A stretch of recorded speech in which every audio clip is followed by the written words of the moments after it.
Okay, are we all a little bit refreshed? Yes. Okay, let's go.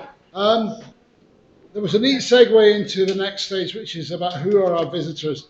And the output we want at this stage is who's coming.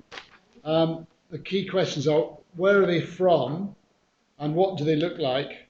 So, and by what do they look like, I mean, what do they want? What, not just the demographic, what age are they, but what sort of behavior? But what things are they looking for? And these are, I'm not going to go through all the questions, but so fairly basic data. One of the important things here, I think, is first time versus repeat visitors, because I keep coming back to this line, the kind of tourism we want.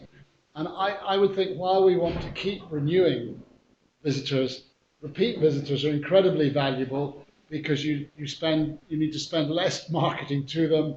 They will come back because they want to, because you offer what they like. So getting an understanding of that is useful.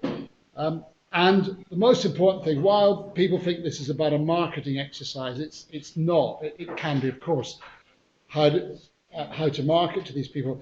But don't forget, you need to know what they want on the ground. Are we talking about people who want a beautiful, romantic, solitary experience in the hills, or are they people who want to just take a selfie in front of Gullfoss and never come back?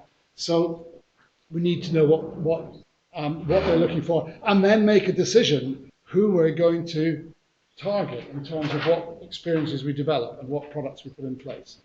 And another issue, I'm going to fast forward over some of these, and then I'll pause in case you've got any questions or want some discussion. But understanding our competitive position, somebody mentioned earlier in the feedback that it's really hard to get that. And it is, because we want to find out what do people find most attractive about the destination, what do they like least, and what makes us different from everywhere else. And yeah, these are some of the things I would look, some of the questions I would ask. It's all in the toolkit. I'm not going to go through them, as I say. But I keep coming up with the three. What are the top three things? How would visitors describe our destination? If you are talking to them, if you do get, say, a student to do a survey in the summer, or if you do pay WPP to do a massive survey of everybody, whatever you're doing, I would urge you to look at qualitative questions as well as quantitative. Not just how many are coming and what are they doing, but what are they feeling, what are they thinking? Now, obviously that is a really difficult thing because often it takes a focus group, and I've done many in different countries to really understand, but don't ask the question just what did you like and what didn't you like, because you get, we liked the people, we didn't like the weather, and the food was okay. Well, it doesn't really tell you very much. What you want to be asking is, how did you feel? How did our destination make you feel? Oh, it refreshed my soul, I felt invigorated or whatever. You're getting at what the destination is doing to people. And if you can, try and find out where else they see as similar. So if I got this soul refreshing experience in Iceland, where else do they think they might get it? They might get it in Norway. They wouldn't get it in South Africa. They might not get it in Prague, but they'd get it in the Carpathian Mountains. So try and find out what they see as competitors. It's very hard because you're not going to have much time, but I mean, you could do a survey which just says, who do you see as our main competitors?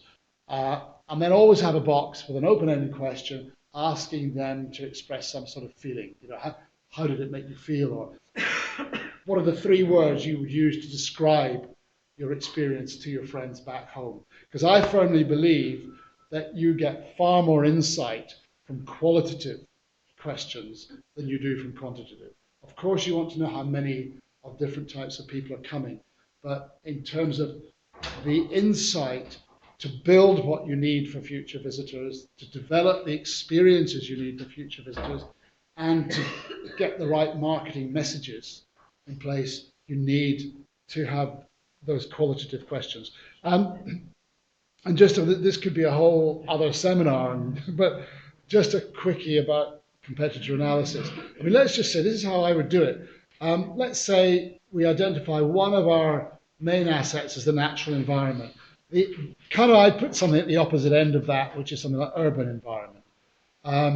Then you might say another thing people are really looking for is cultural heritage. So we've identified natural environment and cultural heritage as two main motivators. And the other side of that is consumerism or Disneyland or whatever. And then what I would do is look at having an idea of the competitors. Let's say destination A, let's call it Norway, might be, it's pretty good on the natural environment, and it's about average on natural. No, it's probably not Norway. Let's say that's Sweden. Just be really unkind to everybody's unkind to the Swedes. Why should we not be? So that's Sweden. It's kind of just above average on natural environment and just above average on cultural heritage. Destination B, let's say that's Norway, bigger on natural environment but less on cultural heritage. And then we've got another destination which is doing really, really well up here. I wonder who that might be. I'm not going to let you say Iceland, but who might be big on natural environment, big on cultural heritage? Any thoughts? Sorry? You're too kind.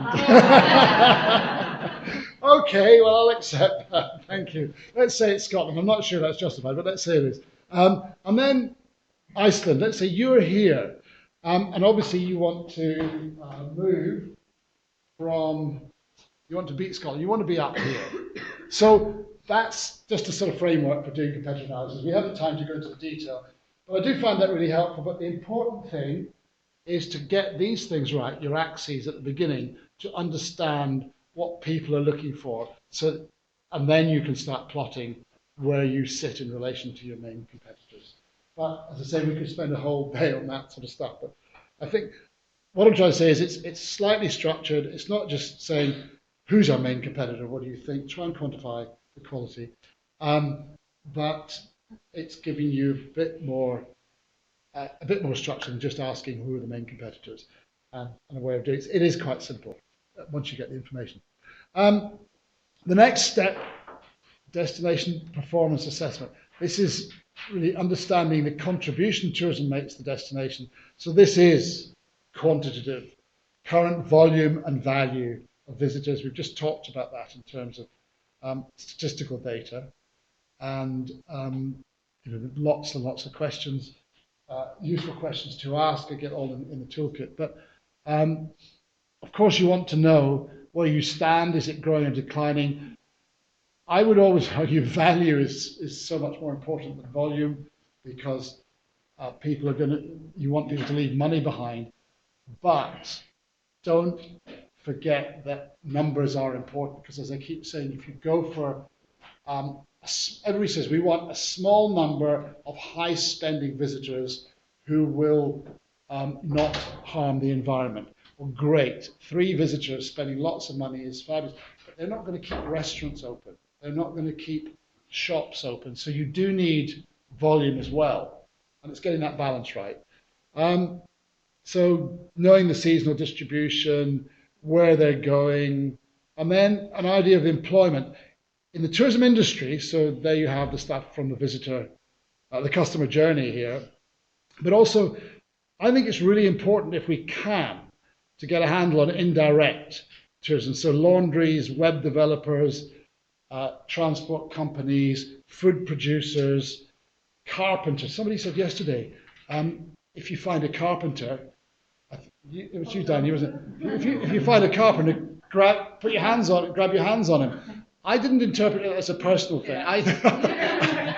So you've got people whose skills are in short supply that you don't think are in tourism. So in areas where you've got a lot of tourists, nearly everybody is.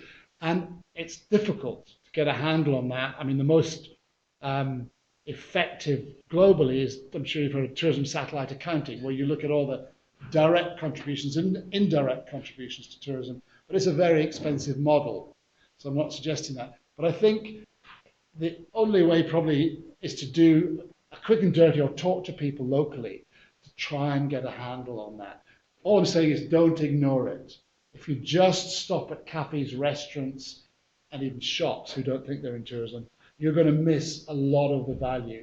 And then when you come to make the argument for the funding, red balls, for the funding, it's a much more powerful argument to say to the municipalities, to government, and to elected officials that this just isn't about restaurants and hotels, but actually a lot of businesses, from transport to carpenters, are actually critical as well. So I do think if you can get a handle on that, no easy answers without a proper survey, but it's shoe leather talking to people. And even if you make an estimate, it's better than nothing. And then, getting an idea of where your performance is strongest and weakest by area within your area, by time of year, and by type of business. All very easy for me to stand here and say, and I did say I'm not providing solutions, I'm just setting out challenges. But these are important to think about and try and capture. As I keep saying, you're not going to capture all of them, but I do firmly believe that it's not the end result that's important, it's the direction of travel. Because today you might take 3 kilometers step along the journey, next week you might take 5, and so on. So I do hope these will help. Any thoughts on what we've said so far about visitor profiles and destination performance assessment? I think we're taking it as a given that this isn't easy from the last discussion. I think we've exhausted that. Anything about the visitor? Let me just go back to visitor profiles. Sorry, that's in fact. What's that?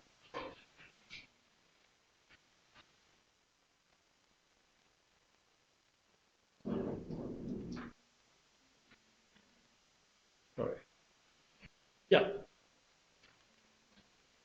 Do we have a reasonable idea of the type of people who are coming, where from, what they like, what they're doing, and how they see our destinations at the moment? Well, at least we have a lot of data. Yeah. Visitor surveys, we do also attitude and awareness studies out in the markets. And this is at a national level, yeah? Yes, or a but regional? in the visitor you can see they visited a region or whatever, but it's going to be much more detailed in an updated visitor survey that's starting now with tourist boards. So I think we're getting a better image of who is the traveler and who is traveling. Always go further. Yeah. Data. Yeah. Anyone else? Anybody feel they don't have a real handle on who these people are? Didn't have enough coffee, come on. I'd be surprised if you did, very honestly. But a reasonable handle that... We get from the night spent, we get the nationality. Yes. So we can get some of the basic, but how do they view us and stuff like that? We don't. Yeah. Has anybody done any perception surveys in your destinations about how they view you? We actually do, or not as how they, we, as I mentioned in my presentation, we do on regular, every week, we have... Every week? Yeah, we have people at the airport asking those that are leaving the country, how did you experience Reykjavik as a destination? Would you recommend it to your friends and family and so forth? Where did you go? How do you rate the attractions or leisures that you're doing? So and we in there we have we know what age groups they are in, where they are coming from, and if they are traveling single or in a group with other people and so forth. So it gives you a good idea. Because you have a lot of data, a lot of useful data. We also like, because you said you were what you call yourself marketer insights. Yes. Earlier, I think we have a feeling we have had some surveys in the area, but we also have a lot of discussions with the tourism companies themselves, and people working in the industry, working out who is coming to the area and what's the brand image. We have our keywords and all that. But it's in surveys that have been done by various people, and then gathered together. It comes down to, again, how do we get the data similar for the whole region, all the parts of the region. But I think a big meeting where 200 people came together and discussed the image was good. Good, for us good, to have. So, good. in sense that everybody agrees on. And that was operators or people in the tourism business in the region saying what they thought visitors thought about the region. What the feedback they got from Yeah, great. But you can also use reviews. You can sit down and look at reviews of the region of companies and gather together relatively good set of information on feelings, how they describe their destination, reviews of the destination, etc. Of those. Yeah. It's work, but it's cool. Yeah. And when you say reviews, you mean the reviews of the business? I was going to say, exactly. Reviews, Yeah. Cooking and all sorts of reviews. Yeah. And pictures. A lot of pictures. Yeah, on Flickr and Pinterest and stuff. Yeah. I thought it was interesting in the East when they did their project that they did an attitude survey amongst locals and also foreigners coming to sometime. And of course, it wasn't a huge sample of people, but it was a start of a talking. When the group got together, the work group, they had some kind of insight. Said, okay, this is what they mentioned at the top level, what's the feeling about the destination and stuff like that, but also with the locals, and is there a mismatch between perceptions? So I think that was really useful for the work group to have, do kind of this, not big surveys, but like a small sample just to get the things going in the right way, I guess. Yeah. Yeah, I just want to add, like I mentioned yesterday, that done perception surveys in Reykjanes, but last year we were counting cars, and those the perception surveys and the counting of the cars don't match. So then we looked into the questions asked. People are misunderstanding, for example, the Reykjanes lighthouse. That could be any lighthouse in Reykjanes, but not the one we are actually talking about. Because there is, the difference is half the visitors population. So it's a huge difference. So something is not right. And what we're asking or what we're thinking. But at least you know that. I thought it was very interesting. Again, I come back to what are you going to use the data for, and does it matter? It probably does. I'm going to give you an example of a really big mistake on data collection. I worked in Norway for a couple of years for Visit Britain, and we were convinced that from all our, it comes back to what I'm saying, all our market intelligence, because we would talk all the time to the tour operators in Norway who were sending people to Britain. And the data that we were getting from the British International Passenger Survey, which was a survey at the airport as you leave, was just complete mismatch to the extent that it was way out. And so we took it up with the authorities of the International Passenger Survey, and they swore they were robust and analytically correct. And we just couldn't understand it. And they thought, oh yeah, these guys from the tourist office, they're just trying to say they're doing a better job than they really are. Anyway, it was the offices in Norway, Sweden, and Denmark. We got together, and one of the guys said, hang on a minute, when do you do the surveys? Oh, we do them Monday to Wednesday. I said, and at that time, the majority of leisure traffic was coming on charters or on flights, leisure flights that were coming only on Saturday and Sunday, and returning Saturday and Sunday. So they missed something like 80% of all the leisure traffic coming in because their surveys were Monday to Wednesday, and all these guys were flying the leisure traffic in at the weekend. We then got them to change the day of their analysis, and that changed the stats completely. So something as simple as that, really. But I mean, coming back to we just touched on sources of insight. I mean, I've got it in the toolkit. I mean, there are things. Obviously, surveys are expensive, but I've put down in conversations with local tourism operators. I keep coming back to this: the informal fact finding and research amongst inbound tour operators, destination perception research amongst visitors, social media trawl, as Siri was saying, of TripAdvisor, Flickr, and Pinterest. media articles. You can track what is being said about the destination to find out what people like. Guidebooks, and of course, brand tracking surveys are the most expensive. I'm not suggesting that, but the suggestions on how to get some of this information are in the tool. So let's move on.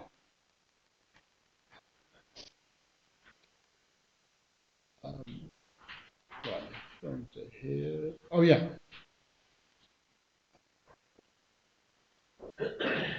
No, we haven't talked about this. So impact assessment.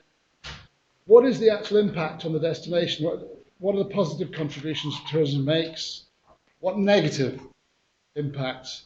And also it's important, I think, to ask in the DMP, that's fine for now, but what we look at future trends, what negative impacts might we face in the future? I mean, I think one of the big things is it would seem that you're going to have this inexorable growth if all other things stay the same. So the impacts are going to get greater, and possibly the negative impacts are going to get greater. So and it comes back to what we're saying in terms of talking to those difficult stakeholders. Maybe that's part of the conversation. Look, we're going to find it hard to manage tourism over the next 3 years. We need your help. And these are some of the important questions to ask in looking at the impact. And again, a lot of this is just talking to people, but this is so important. I mean, how do local people perceive visitors? I mentioned yesterday, I think because you're, and I mean this in a nice way, I don't need some patrons, but because you're such a nice people, you haven't yet got fed up with tourists. I keep saying, in Iceland, you treat visitors as people. In many countries, they treat visitors as tourists. I really worry that when you get so many tourists, you start treating them as so many visitors, you start treating them as tourists. I used to work as a tour guide, and many years ago I said, when I stop treating people as people and start treating them like passengers, I'll hang up my boots. Because and that to me is one of the great brand assets of Iceland, is the people are so friendly. But local people, I know there are frustrations in different places, so I think it's really important that in the DMP you understand what those are so that you can decide what solution is needed. So the first thing is people might be fed up that there isn't any bread in the shop because the ships just come in, or that they are congested, they can't get the kids to school, that takes an extra half hour, or the roads are congested, the shops are busy, the restaurants are busy. One of the things I think is we need to analyse again, what's the right answer? Don't give the wrong answer to that question, because the wrong answer could be, let's stop tourism, or let's put a quota over it. But maybe the solution is to create awareness of the positive things tourism brings. And we had that in Scotland, we did that up in the Western Isles and the Highlands. And we would tell people that actually the local bus would not run as frequently in the summer if it wasn't for tourists. So you'd have less access to get into town. Things like that. And I mentioned before in the workshops last year, even London, when I worked for Visit Britain, the Society of West End Theatres told us that half of the London theatres would be dark, would be empty and closed if it wasn't for foreign visitors. And the point I'm making is that we need to tell people these are facilities, and restaurants might be closed outside the main season, or shops might not be open they might be open shorter hours. So we need to identify what are the benefits and maybe tell local people what those are. Sorry, yes. Yeah, I want to tell you, because we have been doing surveys amongst the citizens or the inhabitants of the area of Reykjavik.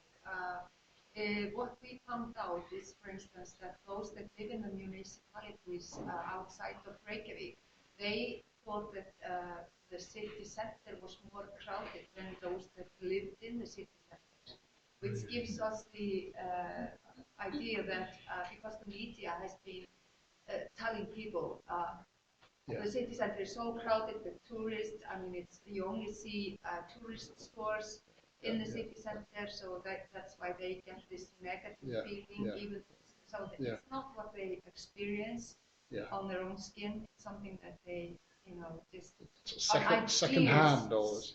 mindset or an idea about how things are instead of how the reality is. Yeah.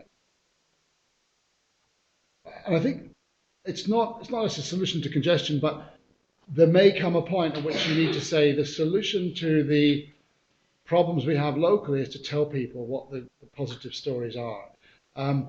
Of course, there may be things you have to do in terms of transport, traffic management and whatever, but I think often destinations forget because change is always difficult, and when we have 20 more people or 3 more cars in a queue in the morning, we start to get frustrated. But if we understand that that's actually keeping my job alive, it may make a difference. Anyway, so it brings us on to actually sort of what you've just said is very germane to this. When we look at the impact assessment, there are really 2 things that we need to distinguish. One is the physical, what's the real problem, and what's the psychological. And by psychological, I don't mean it's false, but is what's the level of tolerance that residents will accept. So in this instance, we can have a lot of pressure at environmental sites, so that's bad, red. Physical, too much pressure. But actually, visitors might not see it as bad because they may say, well, it's still a good experience. They may be destroying that site and they're still happy with not recognizing it. So that's something we need to take account of in the DMP. So you've got a situation where the visitor pressure is already unsustainable environmentally, but visitors are not yet concerned. That's one scenario. Another could be tourism attractions.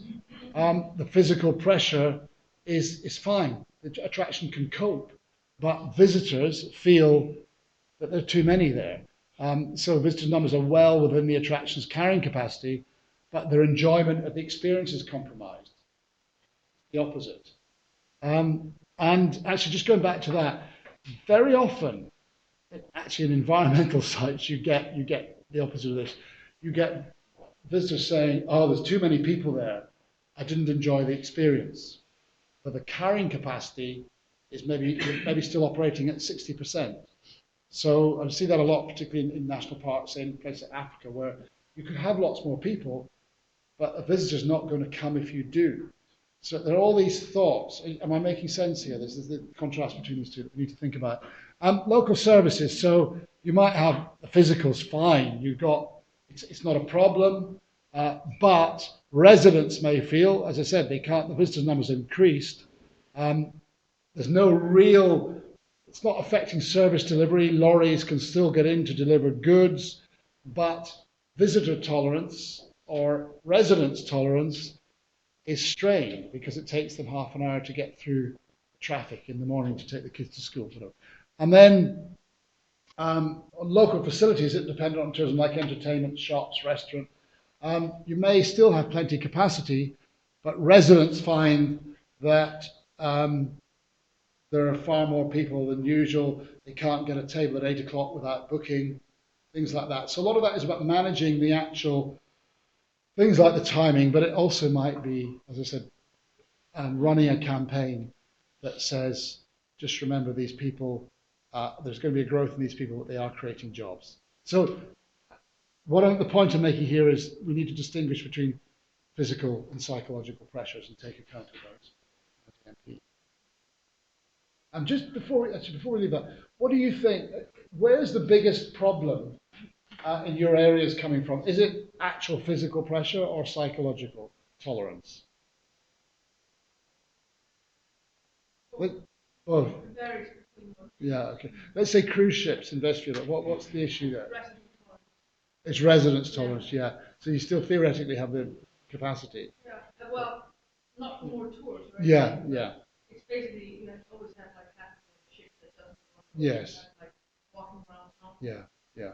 Keeping in windows and stuff like that. I know. Yeah. Residents complain. I know.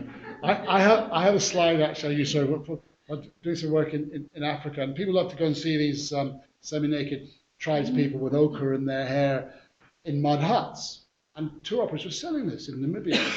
And I put a picture of that up, which is sold as a tour. And then I put a picture of some family watching television in their front room. So it's exactly the same.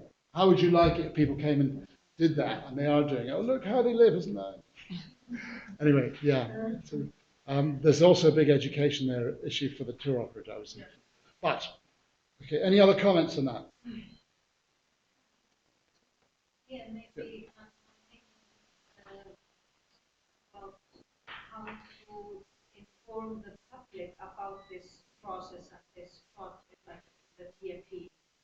You have the task groups or the steering groups, and they are kind of representative of the public, but they're more maybe of the tourist industry. And so in the communication plan or strategy and in this impact assessment, how you can maybe involve the general and inform the general public by regular news about the project or a web page showing what's going on and so on. Yeah, I think, as I was saying, I think don't do it too often, but I think you need to have a communications plan that talks about, that uses websites, social media judiciously, maybe bringing people in. You know, some posh hotels or resort centres have an open day for local people or have a time when they can come in at a discount so people feel engaged. But I think the communication is really important. When you have something to say that is relevant and hopefully positive for local people. So the obvious thing is we've had 10% increase in visitors this month.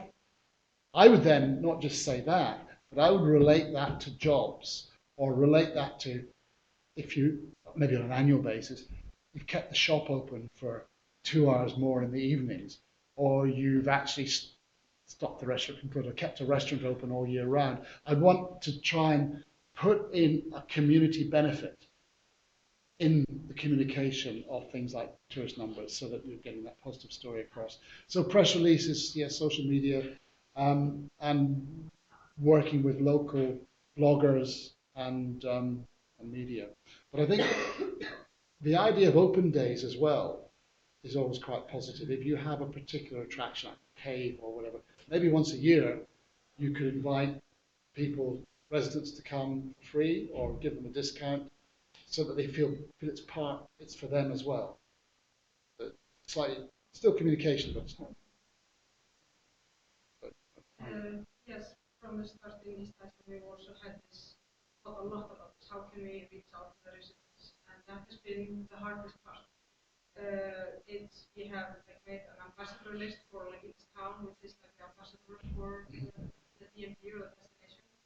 And they have been good at, but it took us a long time to generate a text for them or a selling line to have always top of mind to tell the residents and what it is in it for them. But we have had open days, and the fact that we have always invited the residents to join. So we've had in the media every time we had a meeting, and also followed up with some news about what was happening.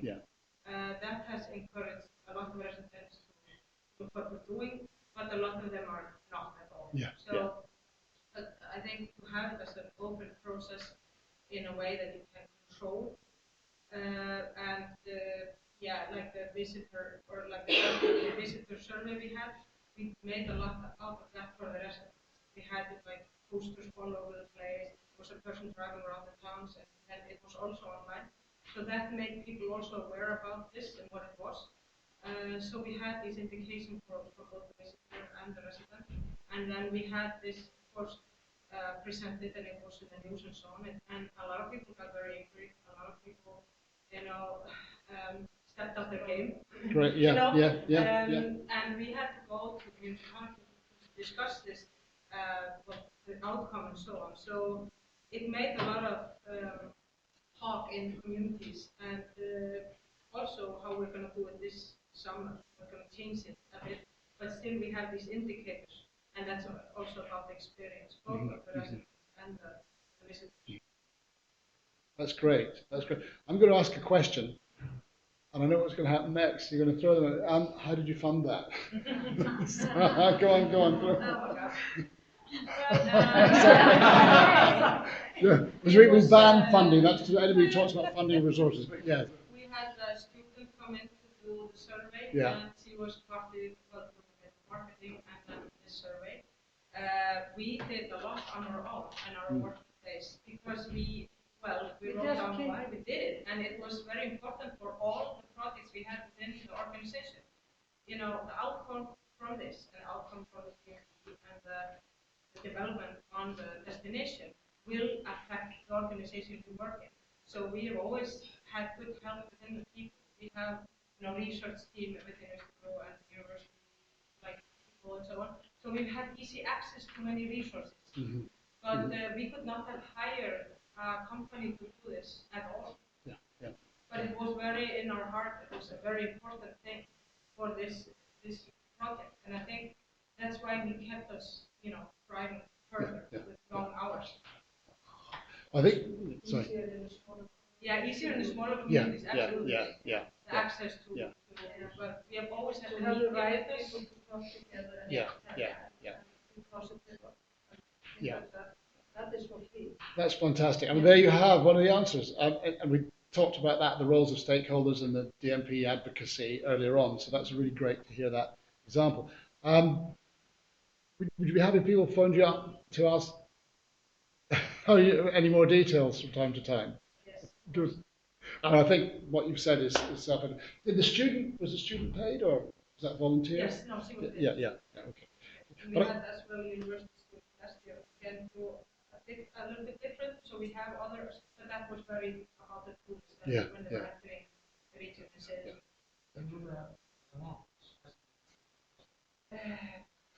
No, we had no, it was not.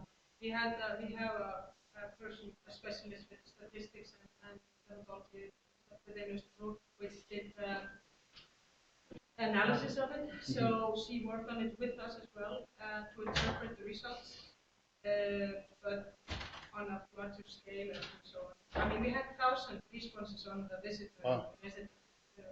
Great. See, I think that's a great example. Shows what can be done. I said earlier, let's not let the perfect be the enemy of the good.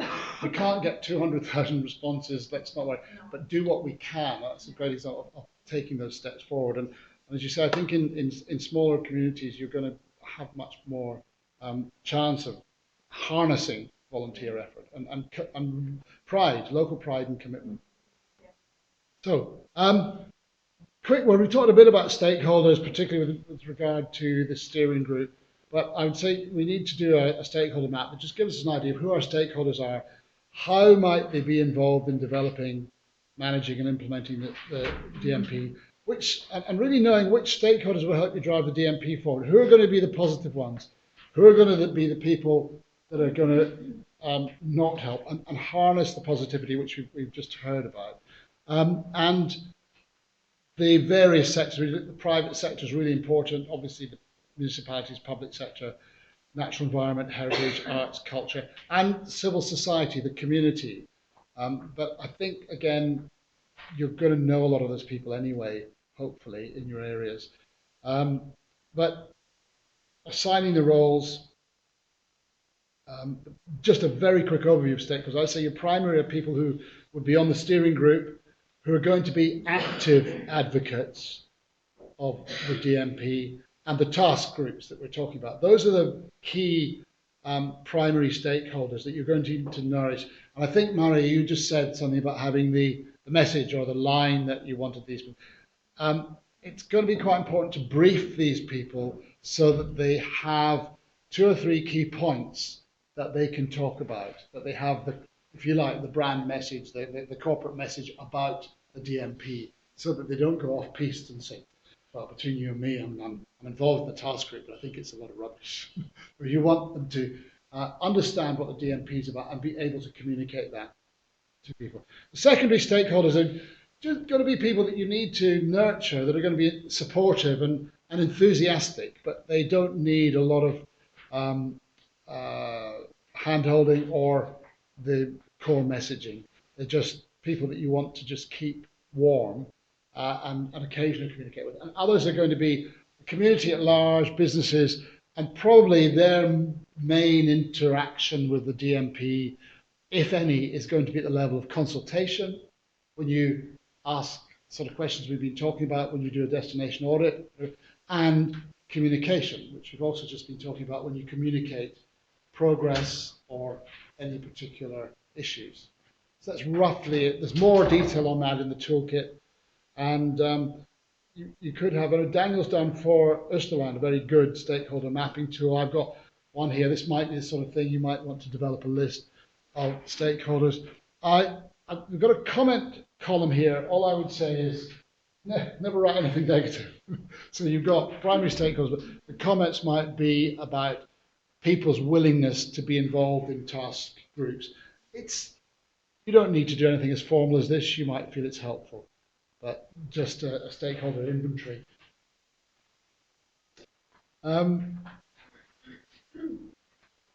Policy and market context. We talked a little bit about this with planning, so I'm going to run over it. But really, one of the most frequently asked questions we had when we went around Iceland doing the initial project inspiration meetings, workshops, was how does this interface with existing plans? And I drew that diagram here.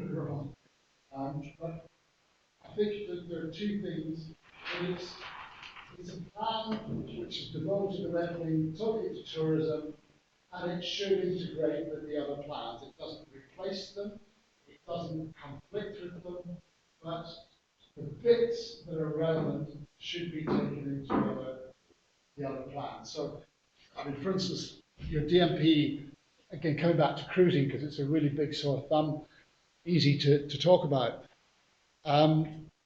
You would have issues around how you manage cruise ships in your DMP, but I would imagine in the regional plan, you would also have a big item about how cruise ships are managed, perhaps more technically about whether they can plug into local services, which you don't have, and or whether they're allowed to keep their engine running to keep the electricity going on board and polluting the atmosphere, or maybe in the regional plan they say, right, within 5 years' time, we want to have dockside power that would allow them to plug in. So that would be their plan, dockside power, but you will have brought the issue up of the problems of pollution and too many visitors in your DMP. So it should integrate, and you should be informing, the DMP should be informing the other plans.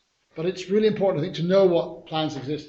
And I don't know in Iceland, because you've quite small municipalities, but certainly in the UK, it's an area that doesn't work very well because the planners, it's working better, but the planners in the local authorities and municipalities are too busy with their day job. They don't think about tourism very much. So getting that to join up is a real issue. But I would imagine it would be easier here because tourism is more evident. You have shorter lines of communication. People know each other. Or am I being naive? I think in the rural areas, many places, tourism is an issue. Yeah. So you can't avoid it. Yeah. You have to. Yeah. Yeah. Policy. Yeah. Yeah. That's and, good. And now there's a big how the regional plans, which are not compulsory, can be a tool for the regions in connecting tourism and general regional development, strengthening the settlement and employment in the region. So I think this fits perfectly together. Good, the interest good. in EMP now and the interest in regional planning in general, and that municipalities are interested in working more together. Good, good. So I think this can feed into, like, issues regarding planning can feed well into regional plans or local plans. But one of the things that needs to be dealt with in this DMP is what are the planning issues that we have to talk to the municipalities about.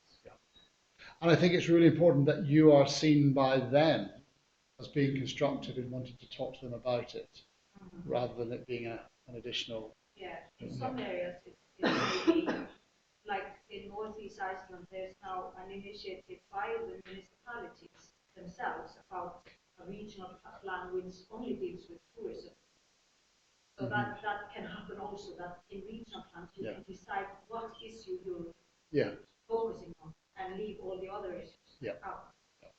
And in other areas, the initiative is coming from the market or both. That sounds possibly the next. Yeah, I want to inform you that in the capital area, next to Reykjavik, we have the second largest municipality, Kópavogur, with almost 35,000 citizens. But they don't see themselves as being a tourist destination. And even the mayor of Kópavogur has given out that he wants to ban Airbnb within the municipality. They founded a marketing office that was supposed to be to support tourism and infrastructure towards tourism in the municipality a few years ago. But the focus has changed from being tourist focused to being focused for towards the citizens as well as the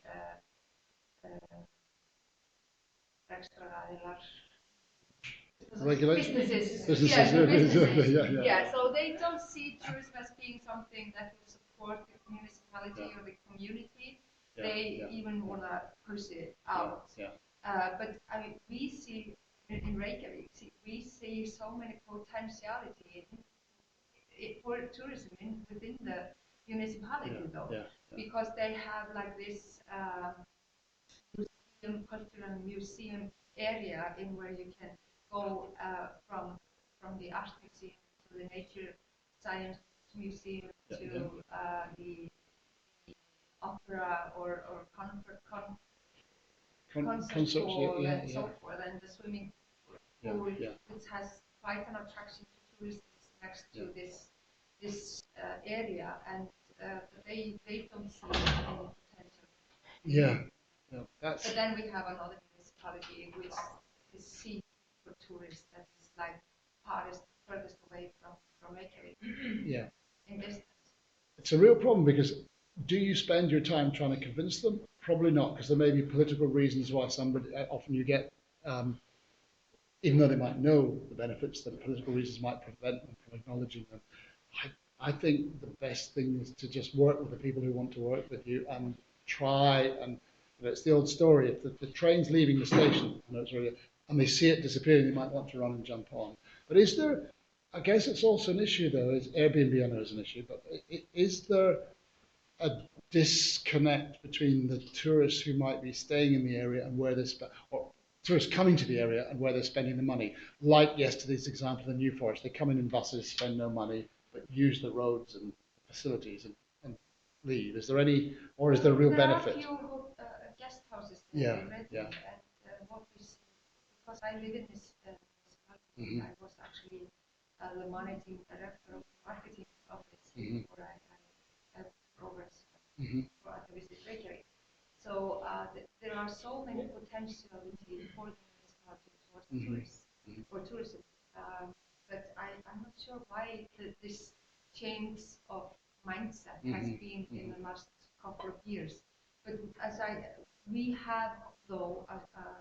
we have a regular communications with all the municipalities. We meet monthly to discuss how we are going to market or promote the area as a whole for tourists abroad. So and how we can make them go into broader areas rather than just being downtown. Well, they're not interested.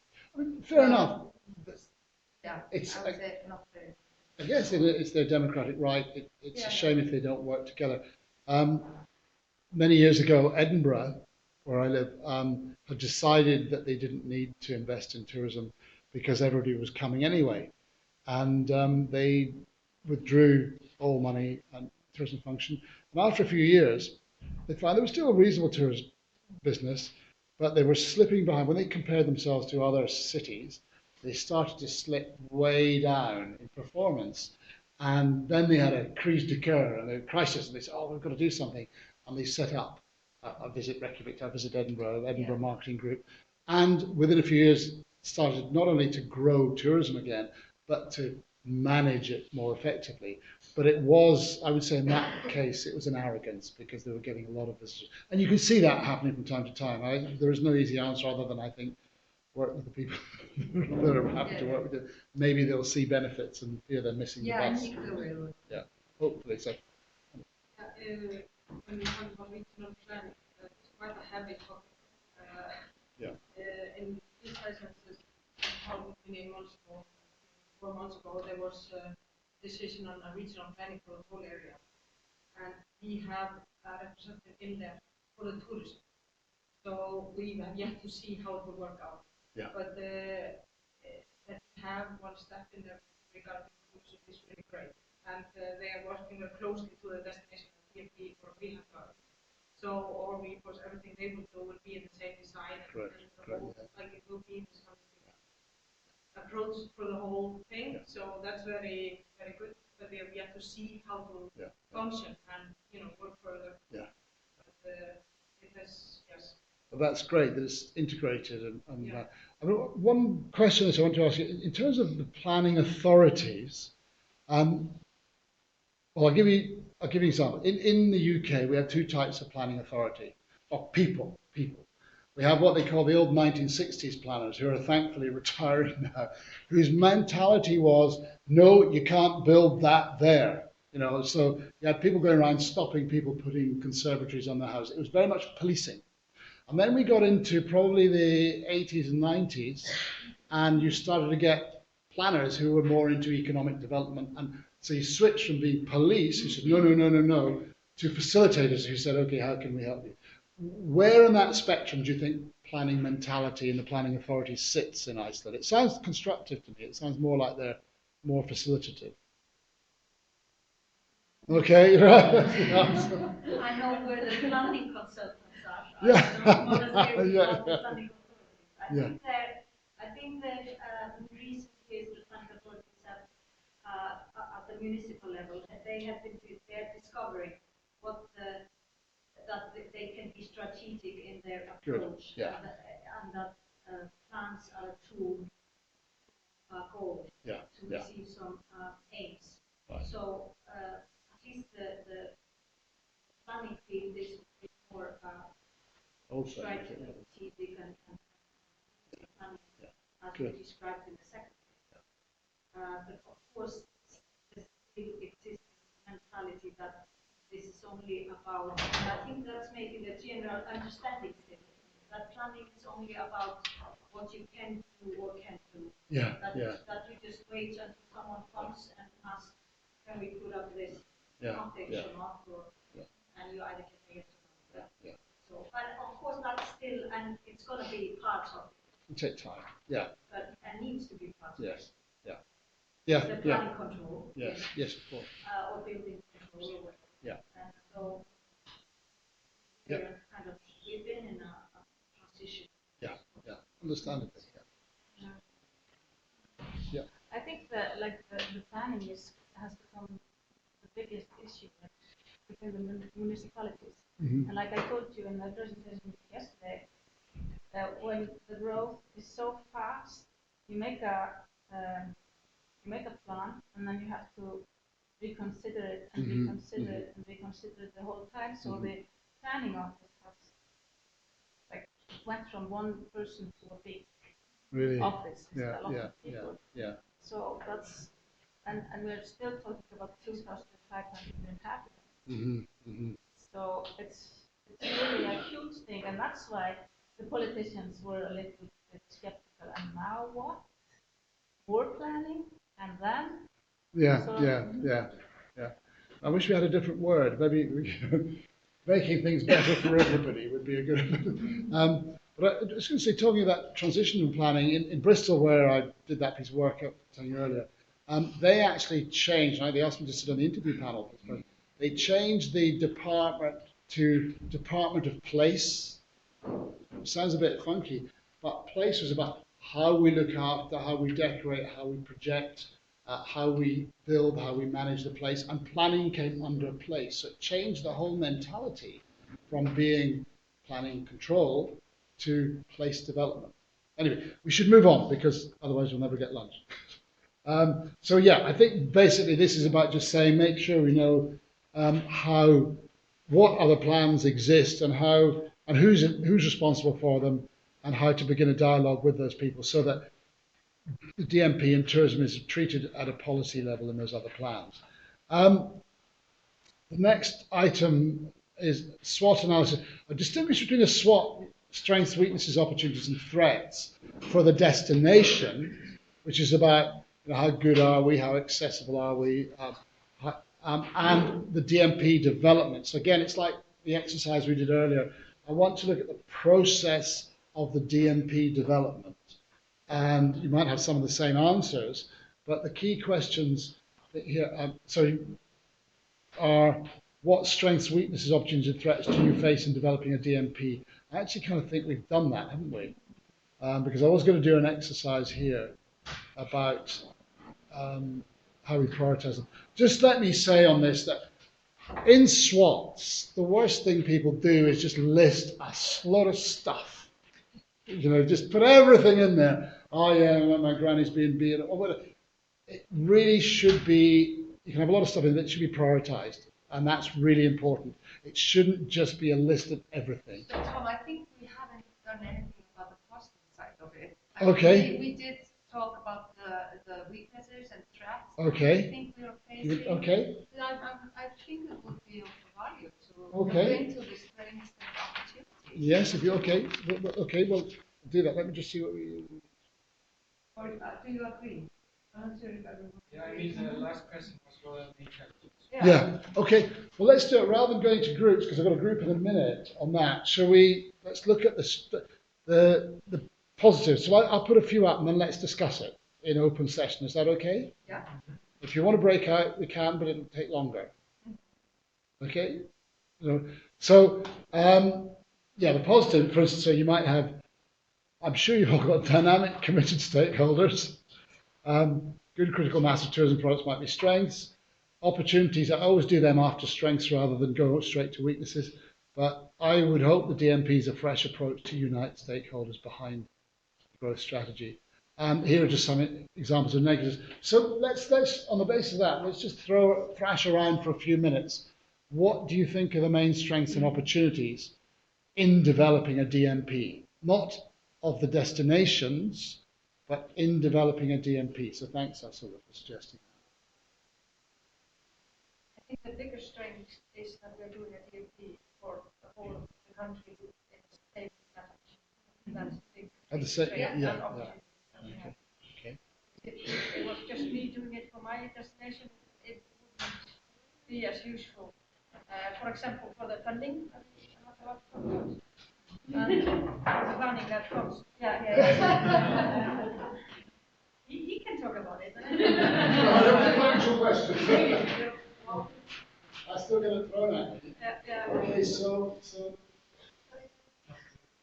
the fact of all doing it the same method at the same time. Same time as well? Yeah. Same method. Yeah. Because I think that's the big problem with tourism in Iceland, is that the regions are so different and divided, and some have strong position and some do not. So it will really help us develop tourism and in all discussions about tourism in the years to come.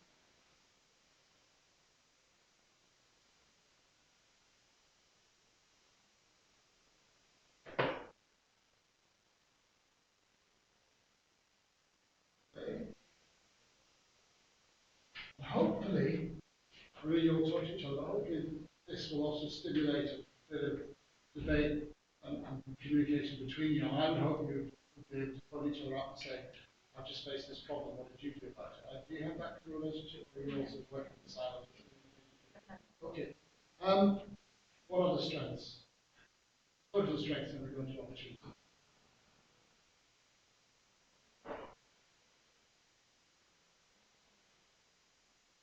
Is there an issue around the Yeah. I think if we manage to motivate the main sort of key people behind the DMP, so it's going to be one of the strengths. I was just going to suggest stakeholders.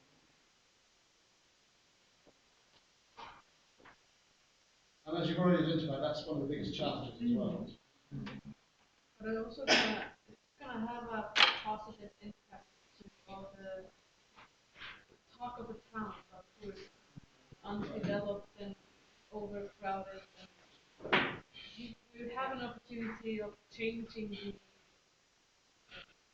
how people talk about it. Talk about tourism.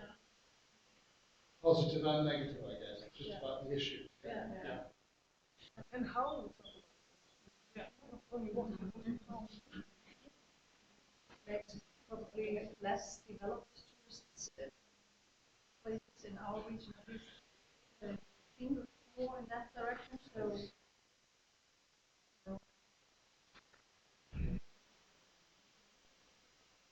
I think also when we will have the DMP or when we are on the way with it, and tourism and connected to the tourism that the tourism is giving I think the DMP will help that, or will it? How? I can see obviously the benefits when they get the visitors, but how do you think the DMP will help? Is it because they realise it's just much more strategic? Yes. And it helps to see the bigger picture. Yeah.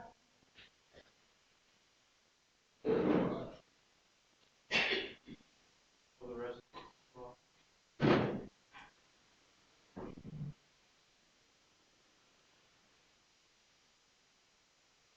And just listing up the pros, the strengths, it's a motivator for itself. Say again? Just listing up the pros and the strengths is a motivation by itself for the residents as well as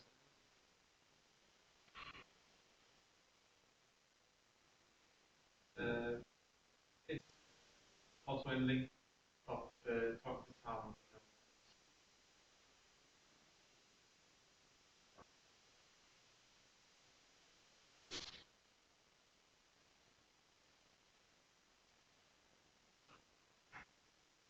So this is very much about hearts and minds, isn't it? It's saying we're actually, well, there's a process thing where we're here.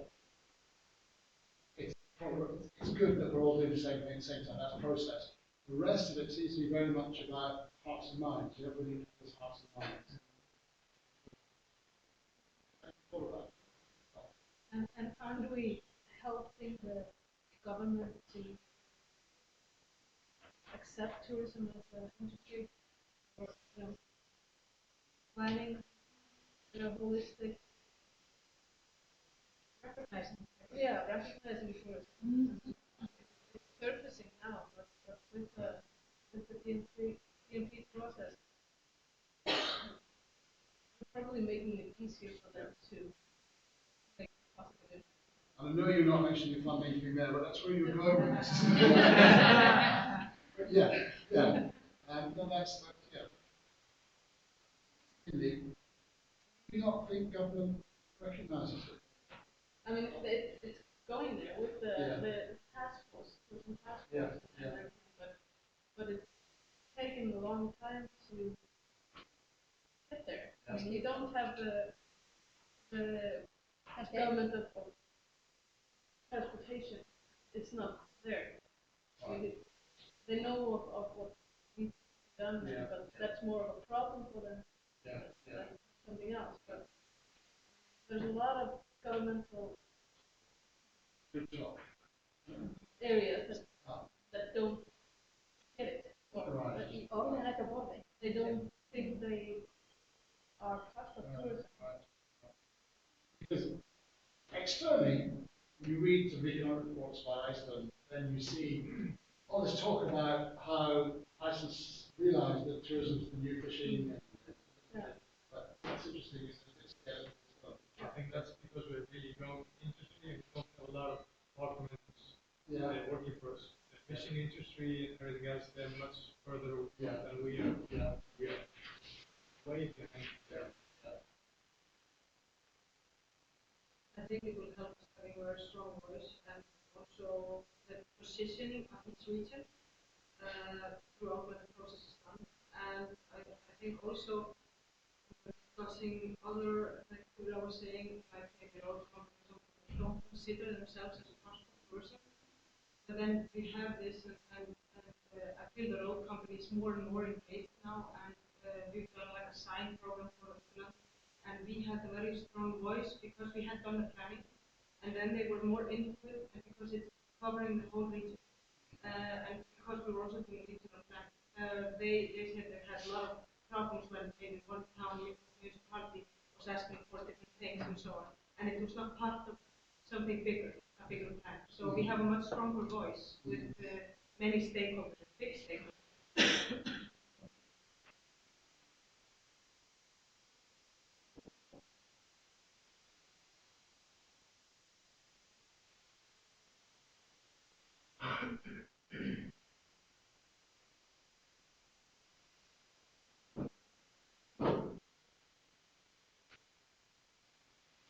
One of the difficulties with tourism is always actually understanding what it is, because it's not like fish or produce where you can see this. And I know of very few places where they've really got it. And to give you an example, I was doing some work in the Eastern Caribbean a few years ago. One of the islands we're working with, 65% of the GDP goes on tourism. And people still complain they were not working in the way you would expect any industry to have contribution to ask the right questions and do the right things. So it's always a tough one to go because it's such a big industry. Okay, that's quite some very big strengths. What about opportunity? Some of those are a bit into the opportunity, but how should we use some of these as opportunity? Where do you see the opportunity? I mean, is there, without adding more burden to the jobs you're going to be doing, is there a way we can build on some of these strengths to accelerate some of these things, accelerate recognition and win the hearts and minds battle a bit faster?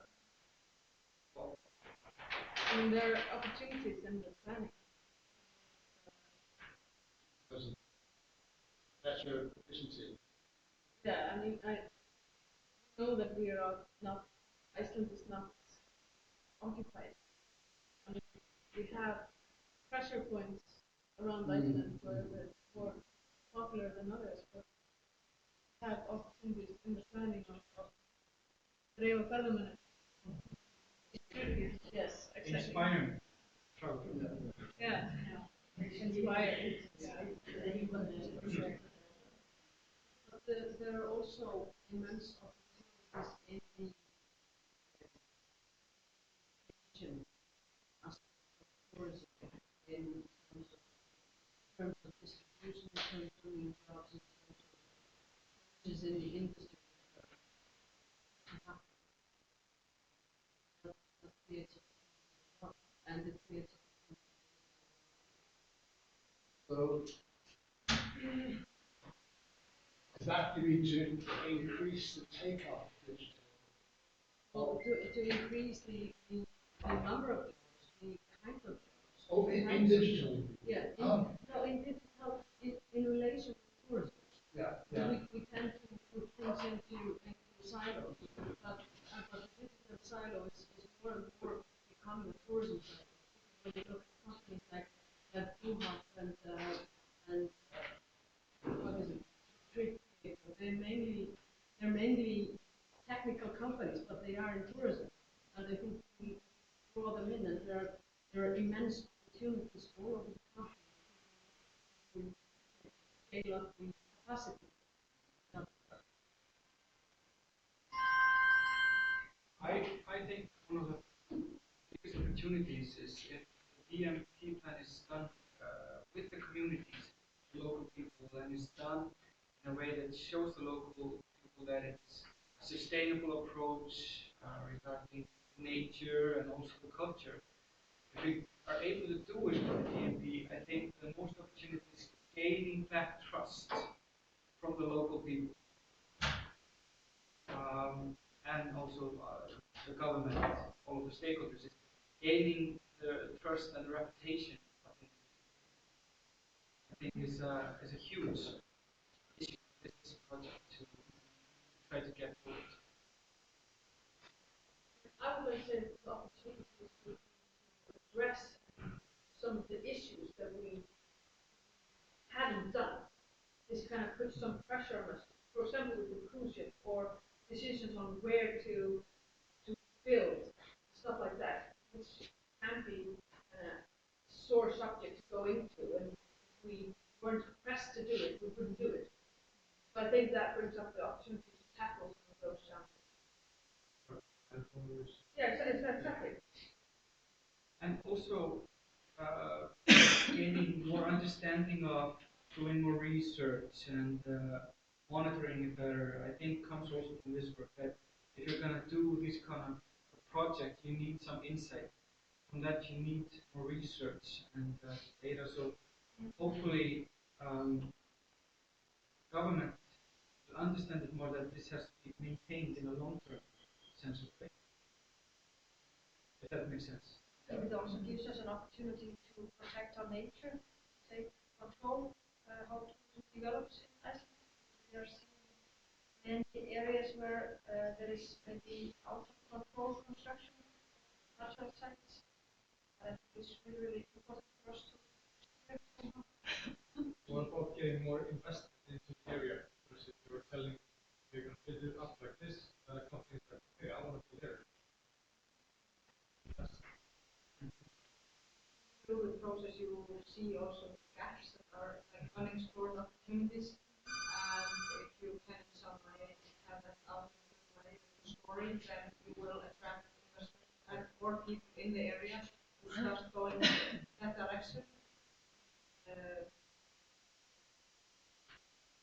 You want people to move to the area also. You want more residents. So that's also, we need more residents to work with the tourism. So it's as well that the residents to attract residents. Is that part of the problem? That issue, that more residents. Then with that, you've got housing.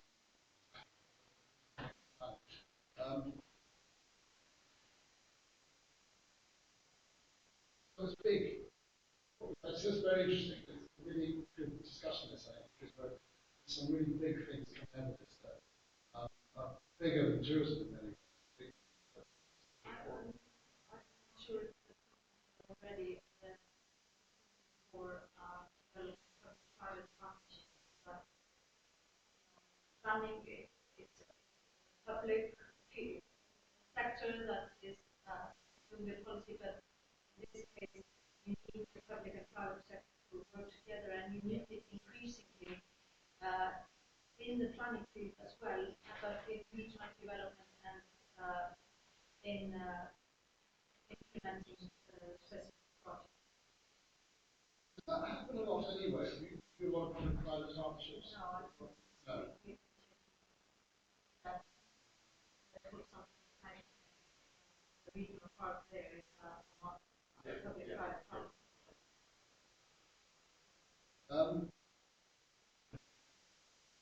I just want to talk about this issue, protecting nature and the environment. My understanding is that you have Scotland that you're almost birthright in Iceland, you can go anywhere you like. Right?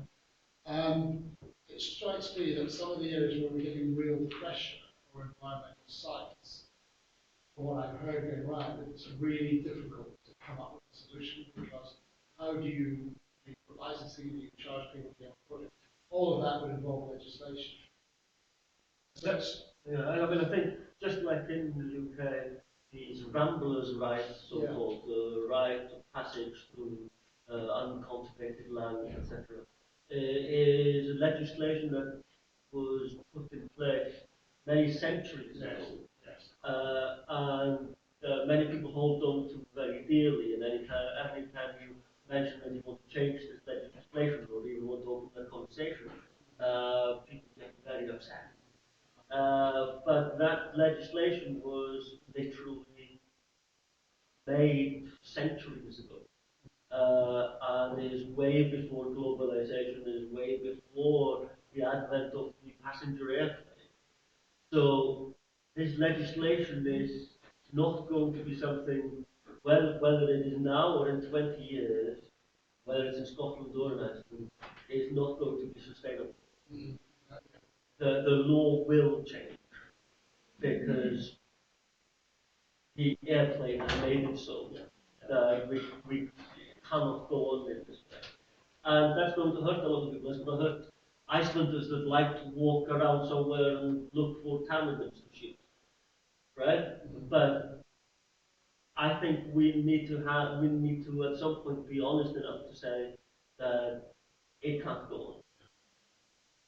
But we've had some little bit of change in the law protection of nature last year, where a landowner can ban people from entering the land, and that's creating problems already because I can just give an example from northeast Iceland. There's a plane wreck in farm's land. Tourists have seen pictures of on Instagram. They want to go and see. The farmer wants his sheep there, and he can take this really, really big opportunity away from all the residents in that area. This would attractive tourists. That one farmer could say, just no, you're not a farmer. It's a huge issue. And it's still an issue, open issue, is it? Yes. It's a solution. Put a bull in that. So put a bull. The tourists won't go and terrifying.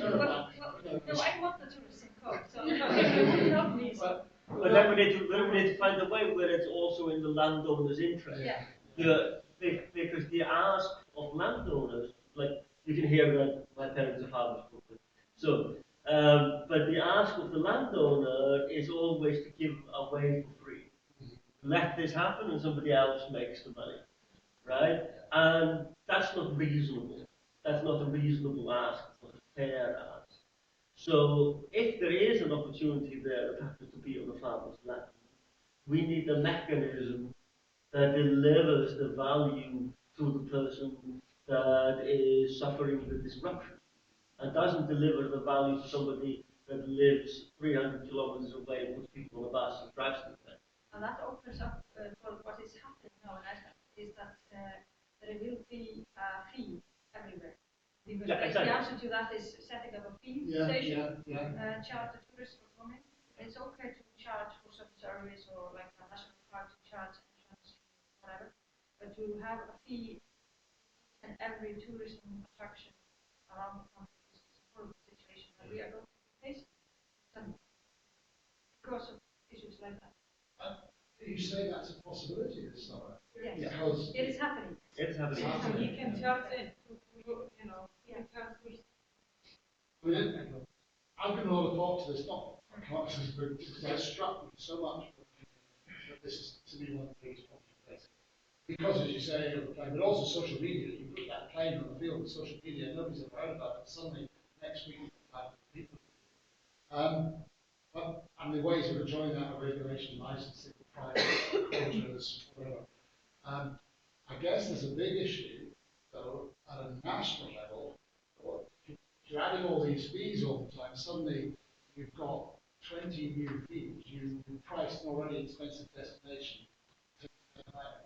That's a but what I was thinking was when I asked the question, was that it struck me, given the legislation, which sounds like you're going there already, this DMP, destination planning, could actually stimulate talk, like you were saying, about we need to do something, whether that's legislation. I just be worried about the massive growth. Example which I've used before in Scotland last year, I went up to the Isle of Skye, stayed with a friend, and we did a bit of hiking, and there's this area down the south, which wasn't very well known, called the Fairy Pools, and there's a small river burn comes off the mountains, down, great waterfall, and then it stops in a pool you can go swimming if you're brave enough. And then it comes down into another series of very attractive pools. Not many people knew about it. It's such a lovely place to go and see. I hadn't been for years, and I went this summer, and it's like ants. It's like that picture of Everest I showed yesterday. Ants. So many people going, that they'd have to build a tarmac path up the side or a concrete path up the side to protect the mountain from erosion, which is, I suppose, a sensible thing to do. But the experience is different.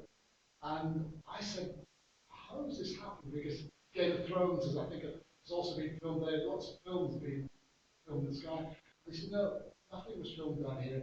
It's all social media. My point is that can happen like that. My fear is that planning authorities don't work as quickly as that.